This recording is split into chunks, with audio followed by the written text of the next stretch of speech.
साथियों, नमो बुद्धाय, जय भीम, जय भारत, जय संविधान।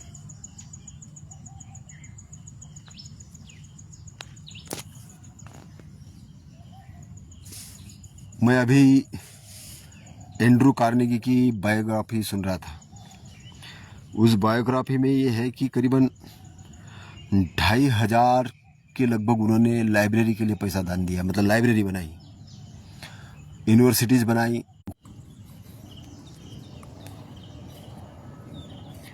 उन्होंने एजुकेशन को बढ़ाने के लिए दान किया। उन्होंने ये बड़ा रिस्पॉन्सिबिलिटी वाला काम है, ये सिंपल काम नहीं है, बहुत रिस्पॉन्सिबिलिटी वाला काम है। और विश्व के अंदर में अगर हम बाबा साहब को देखते हैं तो बाबा साहब ने भी, उस समय हमारे यहाँ लाइब्रेरी का कल्चर तो था नहीं, बहुत कम था, अंग्रेज लोगों के पास लाइब्रेरी थी। बाबा साहब ने अपनी पर्सनल लाइब्रेरी बनाई और राजगृह की उनकी लाइब्रेरी में करीबन 50,000 से ज़्यादा बुक्स थी। तो हमें एक सीखने के लिए एक चीज़ मिलती है कि हमें भी लाइब्रेरियाँ बनाने की ज़रूरत है। दूसरी चीज़, बाबा साहब ने इंस्टीट्यूट बनाए। इंस्टीट्यूट बनाने के लिए उन्होंने लोन्स लिए इंटरेस्ट फ्री और इंस्टीट्यूट बनाया। सिद्धार्थ लॉ कॉलेज बनाया, मिलिन कॉलेज बनाया। हमें इससे ये सीखने को मिलता है कि हम अपने इंस्टीट्यूट को बहुत वेल डेवलप करें। और यही नहीं, बाबा साहब ने जब भारतीय बौद्ध महासभा बनाया तो उसके अंदर में उन्होंने लिखा, क्योंकि उनको ये मालूम था कि मॉरल सिस्टम क्रिएट करना बहुत जरूरी है, कि केवल कॉन्स्टिट्यूशन देश को बचाएगा ये मानना सबसे बड़ी भूल होगी। केवल कॉन्स्टिट्यूशन बचाएगा, केवल कॉन्स्टिट्यूशन देश को बचाएगा ये मानना सबसे बड़ी भूल होगी। ये बाबा साहब को मालूम था। इसलिए बाबा साहब ने 14 अक्टूबर 1956 को तथागत का बौद्ध धम्म दिया। और बौद्ध धम्म के अंदर में जो 22 प्रतिज्ञा है, उस 22 प्रतिज्ञाओं के अंदर में 2 पार्टीशन किया उन्होंने। पहला पार्टीशन ये है कि मॉरलिटी को डेवलप कैसे किया जाए, एक इंसान को कैसे डेवलप किया जाए, और एक इंसान डेवलप कैसे होगा, एक पार्ट वो है। और एक वो कुरीतियाँ है कि जिसको लेके इंसान चल रहा है, जिसको वो किसी न किसी के गिरफ्त में है, उसको उन्होंने अवॉइड किया। और एक लाइन उसके अंदर में आती है 22 प्रतिज्ञाओं में, और बहुत खतरनाक लाइन है। उस लाइन को मैं सबसे खतरनाक लाइन बोलता हूँ, कि उन्होंने वो लाइन में लिखा है 22वीं प्रतिज्ञा में कि बुद्ध के एजुकेशन, बुद्ध ने जो टीचिंग दिया है उसके विरोध में मैं कार्य नहीं करूँगा, उसके विरोध में मैं नहीं जाऊँगा। मतलब उन्होंने अपने लाइन को भी काट दिया, उन्होंने अपने लाइन को भी काट दिया। तो बाबा साहब कहते हैं कि मैं जो लिखा हूं तुम इसको भी फाइनल मत मानना, मैंने जो लिखा है तुम इसको भी फाइनल मत मानना, तुम तथागत के वचनों को मानना। तो तथागत के वचनों को मानना ये क्यों कर रहे हैं? क्योंकि तथागत भी कहते कि मैं जो बोल रहा हूं उसको भी मत मानना, पहले मैं जो बोल रहा हूं उसको तुम जान लो कि मैं क्यों बोल रहा हूं, फिर इसको एनालिसिस करो, उसका विश्लेषण करो, और विश्लेषण करके फिर मानो। कब मानो? देखो कि वो बहुजन हिताय बहुजन सुखाय है, वो आपके कल्याण के लिए, लोगों के कल्याण के लिए, ये मूर्ता निर्माण करने के लिए नहीं है, तो नहीं है, ये आपको झांसा देने के लिए तो नहीं है। इसको कैलकुलेशन करके ग्रहण करो। वो यूं ही तो नहीं कह दिया किसी ने सामने आके, ऐसी कहानी तो नहीं है, कल्पोत कहानी कह दी और वो मान रहे हो आप, ऐसा तो नहीं हुआ है। और एक बड़ी थिंकिंग लाइन दी है, और वो बड़ी थिंकिंग लाइन आज के डेट में हमें उपयोग करने की जरूरत है, मानने की जरूरत है, जानने की जरूरत है। मैं बहुत सारे ध्यान करने वाले विधियों को जानता हूं, हालांकि टाइम कम मिलने के कारण मैं नहीं कर पाता हूं, लेकिन जानता हूं। कुछ विधियां मैंने की है, ओशो की विधियां की है, ध्यान की विधियां की है। डायनामिक ध्यान है। डायनामिक ध्यान के अंदर में व्यक्ति के अंदर का पागलपन निकालने के लिए है वो, कि व्यक्ति को पागलपन एक निकाल दिया जाए, लेकिन वो भी लास्ट में जाके किसी लेवल तक नहीं जाती। कुंडलिनी ध्यान किया, वो ध्यान तरंगे निर्माण करने के लिए है, अपने आप को जागरण के लिए। तो उनके नादवरह ध्यान है, अलग अलग ओशो ने कुछ ध्यान लिए हैं। मैंने आनापान सती ध्यान करके देखा, विपश्यना का ध्यान विपश्यना के अंतर्गत में आता है। मैंने महासती पठान करके देखा। अब लोग ये कहते हैं कि आप विशेष स्थान पे गए थे कि नहीं गए थे। विशेष स्थान में जाने की क्या जरूरत है, हम उस स्थान पे गए थे कि जहाँ ध्यान कर सकते हैं। विशेष गुरु के पास गए थे कि नहीं, बिल्कुल गए थे। तथागत के पास गए थे, तथागत का मार्गदर्शन लिया, कबीर साहब का मार्गदर्शन लिया, संतो सहज समाधि भली। रिसर्च किया, रिसर्च करने के बाद में ये चीज पता चली कि हमें अपने चित्त को महावत जैसा कंट्रोल करना पड़ेगा। तो हमारे लिए पास में जो सबसे महत्वपूर्ण चीज है वो चित्त है। चित्त है, चित्त को आधुनिक अंग्रेजी भाषा में सबकॉन्शियस माइंड बोलते हैं। चित्त को एक आईने के जैसे उपयोग करना पड़ेगा। आईना जिधर भी घुमाओगे उधर का चित्र प्रतिबिंब दिखना शुरू होगा। इसलिए चित्त जिधर गया उधर मन जाता है, जिधर मन गया उधर इंद्रिय जाती है, जिधर इंद्रिय गई उधर की पिक्चराइजेशन होती, वो चीज होने लगती है। इसलिए गोल्स और ड्रीम्स को लिखने के लिए बोला जाता है। ड्रीम्स यानी सपना होता है, जहां चित्त जाता है, लेकिन उसको अचीवमेंट करने के लिए उसका गोल्स है। क्योंकि फोकस अगर आदमी करता है तो वो फोकस को कंसंट्रेशन करना होता है, उसको अचीवमेंट करना होता है। इसलिए तथागत ने कहा अष्टांगिक मार्ग, आर्यो अष्टांगिक मार्ग। आर्य अष्टांगिक मार्ग में एक बेसिक स्ट्रक्चर है, और वो बेसिक स्ट्रक्चर क्या है, हर पॉइंट का, हर एनालिसिस का, हर चीज की क्लियरिटी है। ड्रीम्स और गोल, ड्रीम्स भी है इसके अंदर, गोल्स भी है। और ड्रीम्स और गोल्स पूरे करने के लिए किसकी जरूरत पड़ती है, वो पड़ती है ब्रेन की। तो पूरे इंद्रियों को ताकतवर बनाना, मन को डायरेक्शन देना, चित्त को क्लीन करना, विजुअलाइजेशन पावर को बढ़ाना, और एक आचरण को सुधारना, अपने इंटरनल ऑरा को सुधारना, सारी चीज उसके अंदर में है। अगर हम अष्टांग मार्ग को ढंग से अगर विश्लेषण करें तो।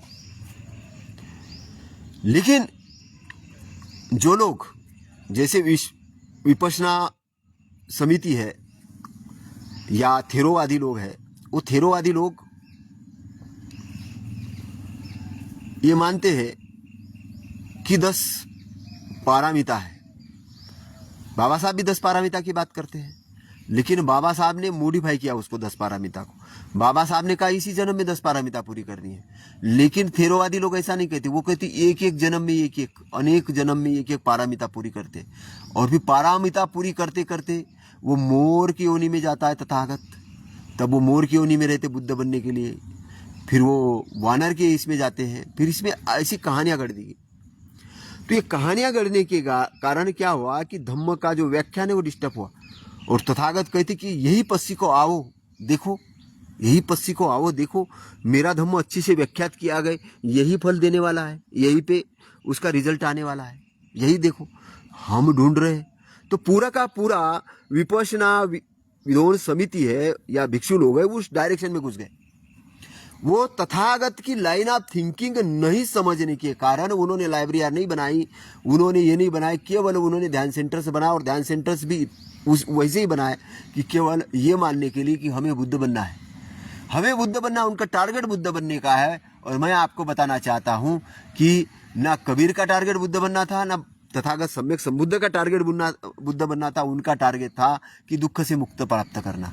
क्योंकि बुद्ध तो आप हो, मैं अगर ये कहूँ आपको तो बुद्ध आप हो, पहले से ही अपने बुद्धत्व को अपने साथ में लेके चल रहे हो, तो आपको लगेगा अतिशयोक्ति लगेगी, आपको अतिशयोक्ति लगेगी, आपको लगेगा कि ऐसे कैसे हो सकता है कि मैं बुद्ध हूं। आपको कैसे लगेगा कि आप बुद्ध हो? आपके अंदर में बुद्धत्व का बीज है, आपके अंदर में बुद्धत्व का बीज है। अगर जो बीज आपके अंदर में नहीं है तो आप कैसे हो सकते वो चीज? अगर तथागत के अंदर में सम्यक संबुद्ध का बीज नहीं होता तो तथागत सम्यक संबुद्ध होते ही नहीं। वो बीज का मतलब क्या है? उस लेवल की उर्वरा भूमि तैयार करनी पड़ेगी, उस लेवल का दर्शन देना पड़ेगा, उस लेवल का दर्शन देना पड़ेगा, उस लेवल का एटमॉस्फेयर क्रिएट करना पड़ेगा, उस लेवल की थिंकिंग करनी पड़ेगी। और उस लेवल की थिंकिंग करके चित्त की जो मैल है उस मैल को काटना होगा। उस चित्त के मैल को काटते जब चित्त की गहराई में आप जाओगे, अपने केंद्र बिंदु में जाओगे, और इंद्रकील के समान जो औरा वाला एरिया है जहां पे इंद्रकील के समान आदमी डिस्टर्ब ही नहीं होता है, सारा नाच गाना डांस ऊपरी लेवल पे चलता है। अगर आप इंद्रकील के समान में अगर उस बिंदु पे चले जाओ तो आपको सारी दुनिया के अंदर में मजा आना लग जाएगा।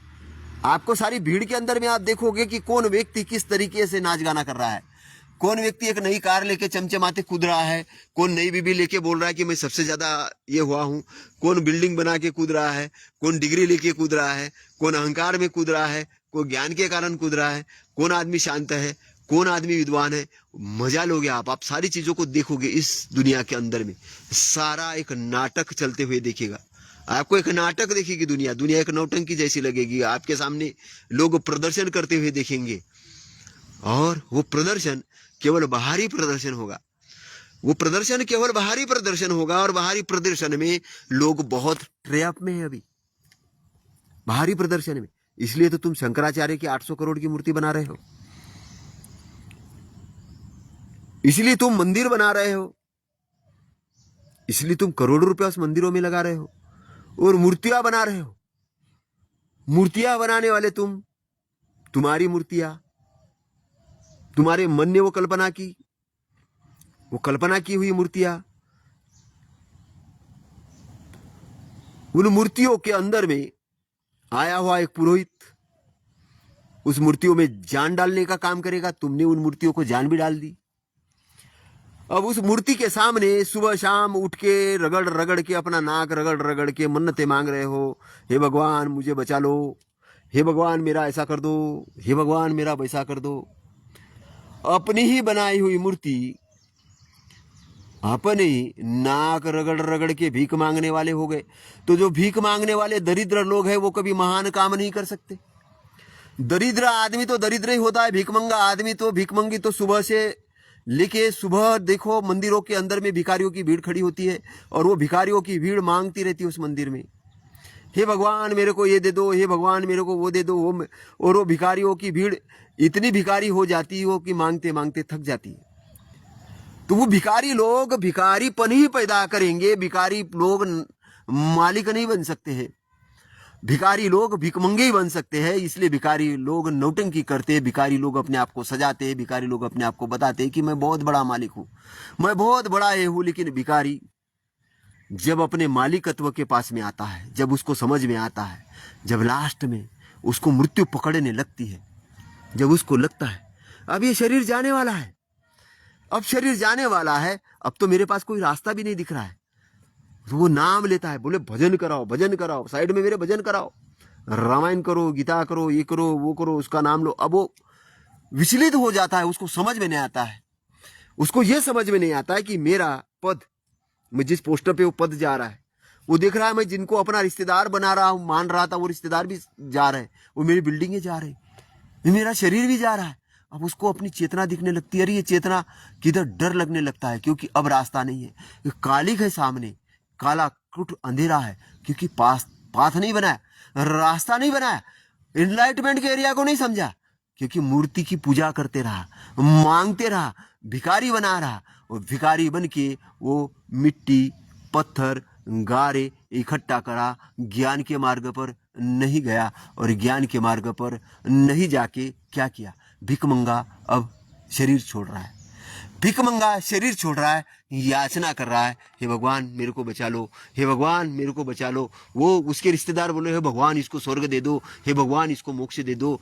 तुम्हारे बाप के घर का मोक्ष है, फ्री में मिलने वाला है मोक्ष, ऐसा मोक्ष मिलेगा, ऐसा मोक्ष मिलेगा, फ्री में मिलेगा। तुम्हारे मंदिर तुम्हें मोक्ष देंगे, तुम्हारी मूर्तियां तुम्हें मोक्ष देगी, तुम्हारे पंडे पुरोहित तुम्हें मोक्ष देंगे। तुमने मोक्ष को क्या ऐसा इतना, अगर ऐसा ही होता तो तथागत सम्यक संबुद्ध को उधर 6 साल ध्यान करने की जरूरत नहीं थी, रिसर्च करने की जरूरत नहीं थी। उन्होंने तो कहा मैं मार्ग देता हूं, तुम्हें मार्ग दे रहा हूं। और इन बकवास पंडितों ने तुम्हें कहा कि हम तुमको पहुंचा देंगे, तुम्हें पहुंचने की जरूरत नहीं, हम तुम्हें पहुंचा देंगे उधर। उन्होंने कहा नाव की भी जरूरत नहीं, तुम तो इस किनारे में बस बैठे रहो, हम उस किनारे पे तुमको पहुंचा देंगे। और तुम उनके झांसे में आ गए। तुमने पूछा क्या करना पड़ेगा? बोले पूजना पड़ेगा मंदिर को, दान देना पड़ेगा, उस किनारे पे तुम पहुंच जाओगे ऐसे। इनकी बकवास ने तुम्हारी प्रज्ञा को, तुम्हारे डेवलपमेंट को, तुम्हारे अचीवमेंट को, तुम्हारी अच्छाई को गुलाम बना के रखा है। तुमको इन्होंने गुलाम बना के रखा है, इसलिए सुबह उठते हो, सोचते हो हे भगवान आज अच्छा दिन जाए, आज कौन सा कपड़ा पहनूं, आज क्या होगा। और उसी दायरे के अंदर में डर के आधार पे तुम्हारी सारी की सारी क्रियाक्रम चलते हैं। डर के आधार पे तुम स्वतंत्र नहीं हो। तुम्हें डर लगता है कि मेरे पास का धन चला गया तो, मेरे पास का ये चला गया तो, मैं ये हो गया तो। आधे डर के अंदर में जीते हो और डर के मारे उन पत्थरों की पूजा करते हो, पेड़ों की पूजा करते हो, क्योंकि तुम डरे हुए इंसान हो, तुम मालिक नहीं हो। क्योंकि तुमने अपने मालिकत्व को जाना नहीं है, तुमने अपने मालिकत्व को जाना नहीं, तुमने अपने अच्छाई को जाना नहीं, तुमने अपने आप को एनलाइटमेंट को जाना नहीं, और इसलिए तुम डरे हुए इंसान, तुम गुलाम लोग क्या आजादी को जानोगे।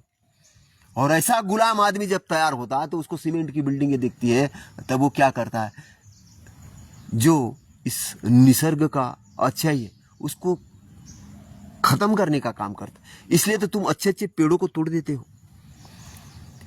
इसलिए तुम उन पेड़ों को तोड़ देते हो।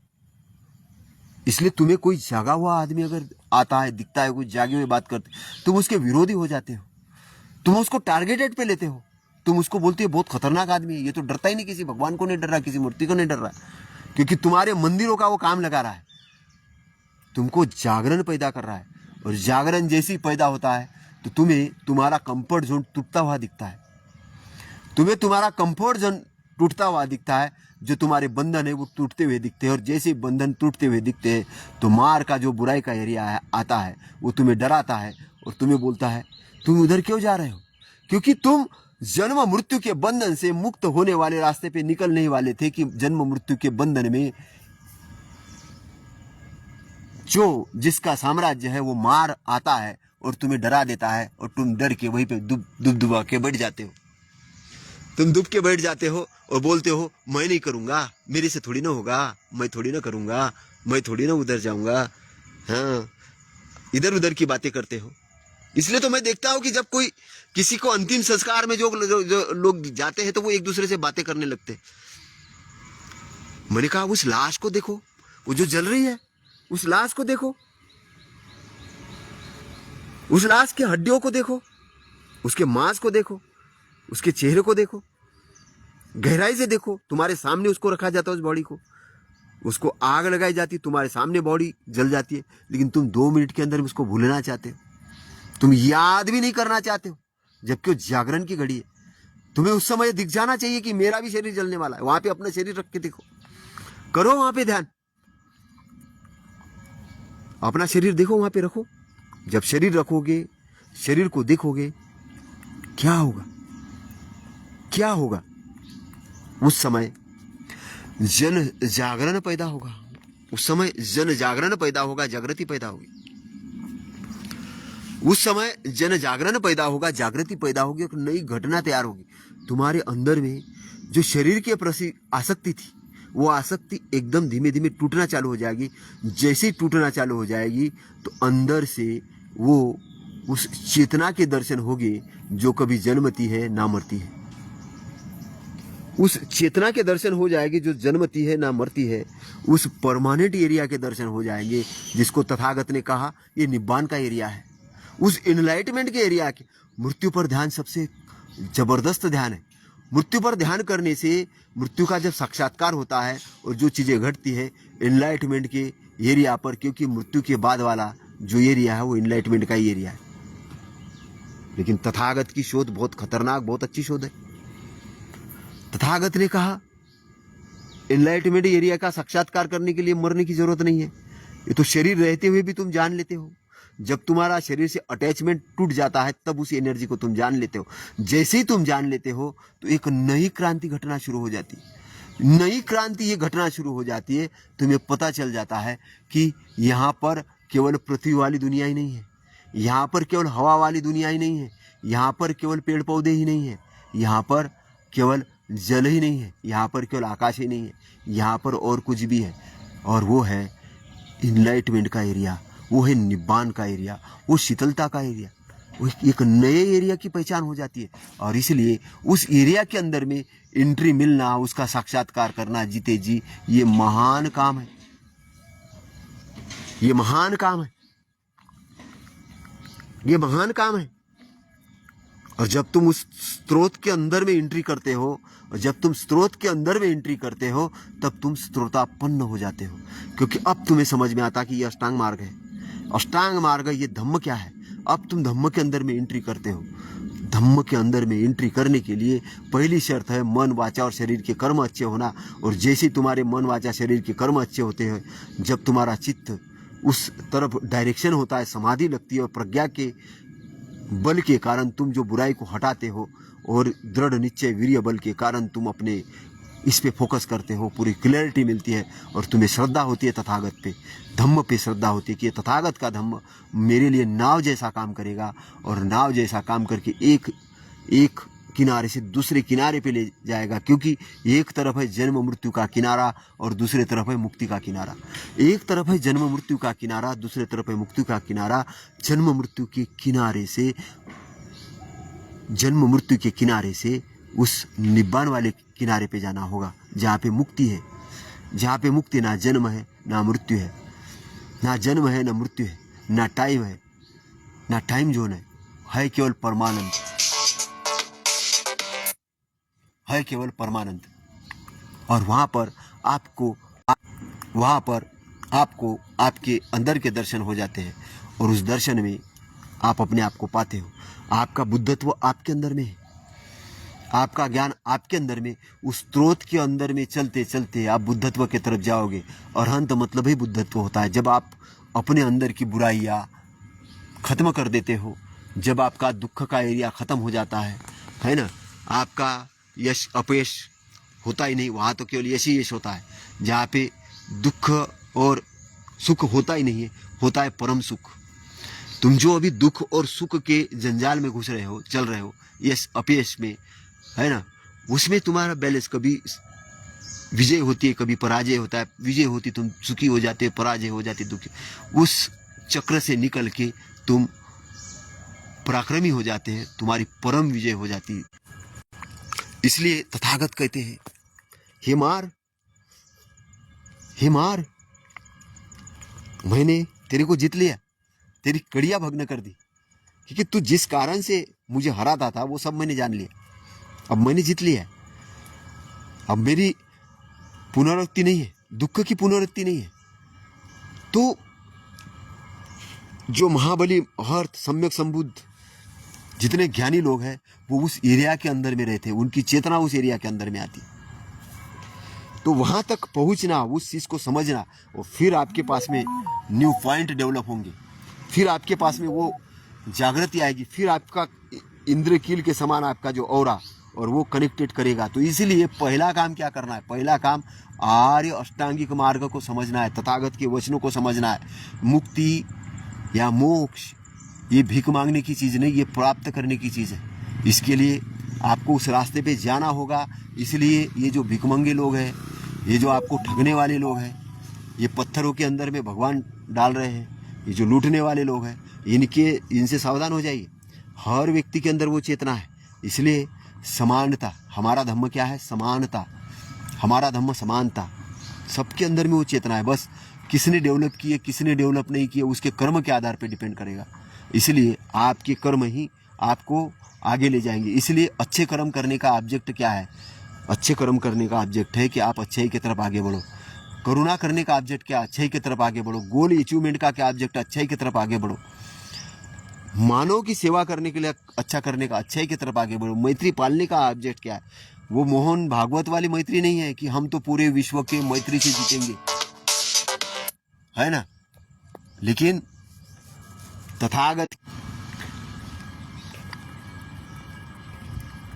क्योंकि एलन मस्क का प्रोग्राम ये कहता है कि मंगल ग्रह पे ले जाएंगे या नासा पे ले जाएंगे, जहाँ पर भी ले जाना है लोगों को, एक बस्ती बनाएंगे और बस्ती बचा के यहाँ पर अगर कुछ ख़त्म हो जाएगा तो हम नया निर्माण करेंगे, एक नई बस्ती देंगे। तथागत का प्रोग्राम वो नहीं है मंगल ग्रह पे ले जाने का। तथागत का प्रोग्राम वो है कि जन्म मृत्यु के बंधन से ही मुक्ति करवाने का, आपको परमानेंट वाले एरिया पे ले जाने का। ये शोध है, ये विश्व की शोध है। और 2010 के अंदर में मैंने एक 275 पेज की बुक इस सब्जेक्ट पर लिखी। लेकिन मैं ऐसे देश के अंदर में हूँ जिस देश के अंदर में पंडों को पूजा जाता है, मूर्तियों को पूजा जाता है, और साधु संत है जिन्होंने कपड़े धारण किए हैं, ज्ञान भले ही नहीं हो, उसको पूजा जाता है। लेकिन हमारे जैसे रिसर्चर है उसके साथ में कोई इतना प्रोत्साहित नहीं किया जाता कि कोई रिसर्चर है, चलो भाई इनको फंड ये किया जाए, उनको और डेवलपमेंट का कुछ किया जाए, इनके अंदर में है, ये कम किया जाता है ना। तो ये जो भारत है, जिस प्रकार के भारत बढ़ रहा है, ये राइट डायरेक्शन में जाए, ये हमारी विनती है, ये हम चाहते हैं। अभी जो लोग केवल ये सोच रहे हैं कि लोगों को शराब पिला के, भांग पिला के, महिलाओं को दारू भट्टी का लाइसेंस देके, नाच गाने में व्यस्त करके हम किसी क्रांति को रोक पाएंगे, तो कब तक रोकोगे, है ना। वो कर रहे रात दिन वही काम कर रहे। हम लोगों को अनपढ़ रखाएंगे, उनको देवी देवताओं में लगाएंगे, नशा कराएंगे, भांग कराएंगे, क्रांति को रोकेंगे और हम इसके ऊपर शासन करेंगे। छोटा सा गोल है लोगों का, इतना ही काम कर रहे हैं। और अपने आप को बोल रहे मैं जन्म से ब्राह्मण हूँ, जनेऊ पहन के घूम रहे। कोई मौला आ रहा है, बोले वो ईश्वर का, अल्लाह का हूँ, मैं दूत हूँ। कोई आ रहा है, कोई कुछ कह रहा है, लेकिन मैं ये कह रहा हूँ कि ईश्वर, अल्लाह, इसका दूत बनने की जरूरत नहीं। हर आदमी के अंदर मालिकत्व है, हर आदमी अपना मालिक आप है। केवल जितने भी महापुरुष हैं, उन महापुरुषों ने हमें मार्गदर्शन दिया है कि आपके अंदर भी वही है कि जो मेरे अंदर है। मेरा मुझ में है ना, क्या जानू तेरा, है ना, मेरा मुझ में कुछ नहीं, क्या तेरा, क्या लागे तेरा, है ना। बहुत सारी कविताएं हैं, गाने हैं, गीत है, बहुत सारी चीज़ें संतों ने कही है ना, कि बहुत सारे सूफी संत हैं, बहुत सारी चीज़ें हैं कहने के लिए। लेकिन मैं यही कहना चाह रहा हूँ अंत में, लास्ट में, कि आपको अपना मालिक आपको बनना है।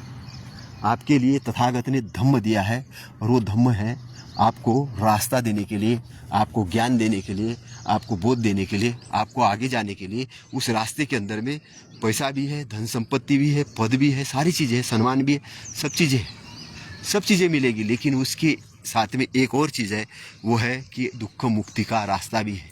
आपका मुक्ति का रास्ता है। मुक्ति का रास्ता कोई और तय नहीं करेगा, आप तय करेंगे। आप तय करेंगे अपने प्रज्ञा को जगा के, अपने प्रज्ञा का डेवलपमेंट करके। जब आपके प्रज्ञा का डेवलपमेंट होगा, आपके फोकस का डेवलपमेंट होगा, आपके फोकस का डेवलपमेंट होगा। मैं यही कहना चाह रहा हूँ कि सब्जेक्ट बहुत बड़ा है, लेकिन मैं आपको एक क्लू दिया। आर्य अष्टांगिक मार्गों को आप जानिए, उसको समझिए। आर्य अष्टांगिक मार्गों को समझ के अपनी वृद्धि करिए, इंस्टीट्यूशन डेवलप करिए, लाइब्रेरियाँ डेवलप करिए, अच्छे कॉलेजेस में बच्चों को भेजिए, और कॉन्स्टिट्यूशन को मानिए। क्योंकि कॉन्स्टिट्यूशन, इस देश का कॉन्स्टिट्यूशन लोग फेल करने में लगे हैं, और मैं कॉन्स्टिट्यूशन फेल करने वाले लोगों को चेतावनी देना चाहता हूँ।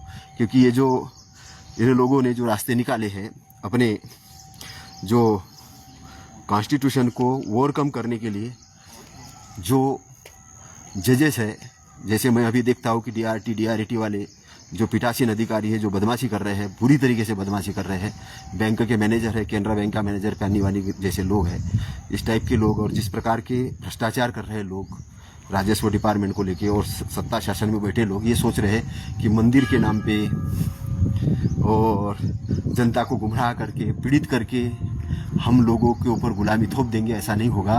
क्रांति चारों तरफ हो रही है, ये बात आप ध्यान लो। क्योंकि विश्व अभी ग्लोबलाइजेशन में है। विश्व को आपके मंत्र तंत्र यंत्र बचाने वाले नहीं हैं, बचाएगी केवल मानवता। इसलिए लोगों के अंदर में मानवता जगाने का काम करिए। हम रक्त रंजित क्रांति नहीं कराना चाहते, हम बुद्धिवादी क्रांति करना चाहते। और मैं उस बुद्धिवादी क्रांति का, मेरे को चाहे तो पुढ़ारी बनना पड़े, मैं बनूंगा। क्योंकि रक्त रंजित क्रांति लास्ट में फेल होती है, और जो मैत्री वाली क्रांति है वो सफल होती है। सम्राट अशोक की क्रांति रक्त रंजित क्रांति थी, वो फेल हुई। उस क्रांति को उन्होंने ओवरकम करके मैत्री वाली क्रांति की। मैत्री वाली क्रांति विश्व बंधुत्व क्रांति है, और विश्व बंधुत्व क्रांति करने के लिए हमें जो विश्व बंधुत्वता को रोकने वाले लोग हैं, जो आतंकवादी किस्म के लोग हैं, जो वर्ण व्यवस्था जाति व्यवस्था मानने वाले लोग हैं, जो उसका प्रचार करने वाले लोग हैं, जो लोगों को पीड़ा देने वाले लोग हैं, ऐसे लोगों को पोस्टर से हटाना पड़ेगा। और उसके लिए तथागत ये कहते हैं कि शिलोह के ऊपर जब आक्रमण हो तो आपको भीगी बिल्ली नहीं बनना है। आज वो समय आ गया कि हमें शेर जैसे खड़े होना है, शेर जैसे खड़े होना है। लोग ये सोच रहे हैं कि ये सिस्टम को कभी हम चेंज नहीं कर पाएंगे। मैं बोलता हूँ कि ये बहुत कमज़ोर सिस्टम है। ब्राह्मणवाद सबसे कमज़ोर सिस्टम है, क्योंकि वर्ण व्यवस्था जाति व्यवस्था पे टिका हुआ सिस्टम है। 2-3% लोग हैं, 1-2% और 2-3% में भी 2-3% लोग हैं कि जो अपने आप को लोगों को कथा वथा करवा के लोगों को उल्लू पटाते रहते हैं। आप उनकी कथा करवाना बंद कर दो, टोटल बंद कर दो, उसका विरोध कर दो, उन कथाओं का, उन अवैज्ञानिक चीज़ों का विरोध कर लो। क्योंकि आपके मालिकत्व को अगर आपको जगाना है, आपको मुक्ति के रास्ते पे जाना है, तो आपको बुराई का विरोध करना पड़ेगा। अगर आपने नहीं किया विरोध तो आने वाले समय में आपकी पीढ़ियाँ तो गुलाम होगी, आप भी गुलामी में मरोगे। और जब मरोगे तो आप भी बोलोगे भगवान मेरे को बचा लो, आ जाओ मेरे को मोक्ष दे। क्योंकि पाथ नहीं बनाया होगा, रास्ता नहीं बनाया होगा। इसलिए अपना रास्ता, अपना पाथ बनाने के लिए हमें मैत्री वाली क्रांति करनी है। हमें विश्वगुरु ऐसा ही नहीं कहा गया, विश्वगुरु इसलिए कहा गया है कि हमने ऐसी क्रांतियाँ की है कि जिन क्रांतियों ने दुनिया का पथ प्रदर्शन किया है ना। इसलिए भारत में 1947 की क्रांति नहीं हुई कि जो बोलते कि गांधी जी ने अहिंसावादी क्रांति की है। उससे भी कई बड़ी क्रांति सम्राट अशोक ने की है, उससे भी। और ये कहे कि अहिंसा वाले केवल गांधी जी नहीं हुए, तथागत गौतम बुद्ध से बड़ी अहिंसक व्यक्ति कोई हुए नहीं दुनिया के अंदर में। वर्ल्ड वाइड उनका फिलासफी चलती है ना। ये तो राम वाम को मानने वाले व्यक्ति थे, वर्ण व्यवस्था में ये करते थे। बाबा साहब की बात मान के उनका फिर उनके दिमाग के अंदर में कुछ डेवलपमेंट होता था, क्योंकि बाबा साहब के साथ बातें करते थे तो अपने आप को, हिंदू धर्म को और अपनी संस्कृति को बचाने के लिए अपना फिलासफी गढ़ते थे। लेकिन उनकी फिलासफी फाइनल काम नहीं आएगी। फाइनल काम हमें तथागत गौतम बुद्ध की फिलासफी आएगी, कॉन्स्टिट्यूशनल फिलासफी आएगी। और वो फिलासफी पे हमें आगे बढ़ना पड़ेगा, हमें आगे बढ़ना पड़ेगा, अपना रास्ता तय करना पड़ेगा। और उसका रास्ता तय करने के लिए हमें अपना ऑर्गेनाइजेशन क्रिएट करना पड़ेगा। और ऑर्गेनाइजेशन क्रिएट करने के लिए, संगठन क्रिएट करने के लिए, उस प्रकार के संगठन क्रिएट करने के लिए हमें एजुकेटेड होना पड़ेगा। क्योंकि एजुकेटेड लोग ही अच्छा ऑर्गेनाइजेशन चला सकते हैं। एजुकेटेड ऑर्गेनाइजेशन, और उसके बाद है आंदोलन। तो जो आंदोलन वाली भाषा है, ये आंदोलन की भाषा हम कब कर सकते हैं आंदोलन? हम आंदोलन तब कर सकते हैं कि हमारा ऑर्गेनाइजेशन अच्छा हो। क्योंकि आंदोलन का मतलब रोड जाम करना ही नहीं होता है। आंदोलन का मतलब होता है कि ब्रेन को डेवलप करने वाला, है ना। वो ब्रेन को डेवलप करने वाला, और ब्रेन को डेवलप करने के लिए जो चीज़ें करने की ज़रूरत है, वो पूरे संसाधन निर्माण करने की ज़रूरत है। इसलिए मैंने जो कहा है उस पर थोड़ा गौर करेंगे। हमारा मकसद इस देश के अंदर में नेपाल जैसी क्रांति करना नहीं है। हमारे देश के अंदर में बुद्ध की क्रांति करना है। और बुद्ध की क्रांति करने के लिए जो लोग हमें ये समझते हैं कि आप कमज़ोर हो, उनको संगठित होकर, उनको उस संविधान विरोधी लोगों को बड़े पोस्टर पे, किसी भी पोस्टर पे हो, जो संविधान विरोधी है, जो मानवता का विरोधी है, उसको वहाँ से निकाल के बाहर करने की ज़रूरत है। सबसे पहला काम उस संस्था को, उस पार्टियों को, उन संगठन को जो मानवता विरोधी है। इसलिए हमारा जो आंदोलन होगा, इंसानियत के सपोर्ट में होगा। वो मानवता विरोधी जो लोग हैं उनके विरोध में होगा। इसलिए हम क्रांति करेंगे, मैत्री वाली क्रांति करेंगे, अच्छी वाली क्रांति करेंगे। और अच्छी वाली क्रांति इसलिए करना है क्योंकि रक्त रंजित क्रांति को हमें रोकना है, उस क्रांति को हमें रोकना है। और जो लोगों को, कमज़ोरों को पीड़ित करती है, जो इस प्रकार की चीज़ें करते हैं, उधर हमें नहीं जाना है। हमें इस देश का संविधान प्यारा है, इस देश के इंस्टीट्यूशन प्यारे हैं, उसको बचाना है, उसको डेवलप करना है। इसके विश्वविद्यालय को डेवलप करना है, भूमि को डेवलप करना है। और इसके आसपास का एरिया है, इस एरिया को भी हमें अपने साथ में लाके चारों तरफ शांति से क्रांति करना है। और गलत लोगों का इलाज यही है कि उनको एक जगह ले जाके उनका भी ब्रेन वॉश करो, उनको अच्छी चीज़ें सिखाओ। क्योंकि आदमी के अंदर के बुरे विचार जब चले जाएंगे तो वो अच्छाई की तरफ आएंगे और सारा अच्छाई का माहौल बनेगा। तो संविधान के अनुरूप कार्य करो। संविधान हमारे लिए बहुत अच्छा है, ये बाबा साहब ने और उन संविधान समिति ने बहुत मेहनत से हमें दिया है। तो उस संविधान को लागू करने के लिए काम करो, बचाने के लिए नहीं है। तुम बचाने वाली बात बंद करो, लागू करने के लिए। लागू करोगे तो बचेगा, लागू ही नहीं होगे तो क्या बचेगा? लागू करवाना है। तो जहाँ आप हो, आप देखो संविधान के अनुसार काम हो रहे कि नहीं हो रहे तो आप अपनी आवाज़ उठाओ, है ना। जैसे मैंने DRT के अंदर में, केनरा बैंक के अंदर अपनी आवाज़ उठाई, क्योंकि संविधान के अनुसार वो काम नहीं कर रहे हैं। मैं जानता हूँ राजस्व डिपार्टमेंट संविधान के अनुसार काम नहीं कर रहा है, मैं जान रहा हूँ। मध्य प्रदेश गवर्नमेंट उसको लाइन आर्डर को कंट्रोल नहीं कर रही, मैं जान रहा हूँ। और इसलिए मैंने शांति रूप से अपनी आवाज़ उठाई और मैं वो आवाज़ को और बुलंद करूँगा, लेकिन मैं संवैधानिक रूप से ही करूँगा। मैं संविधान का सम्मान करता हूँ, संविधान का आपको भी सम्मान करना। आपका मंगल हो, शुभ मंगल हो। इन्हीं मंगल कामनाओं के साथ नमो बुद्धाय, नमो धम्माय, नमो संघाय। साधु साधु साधु।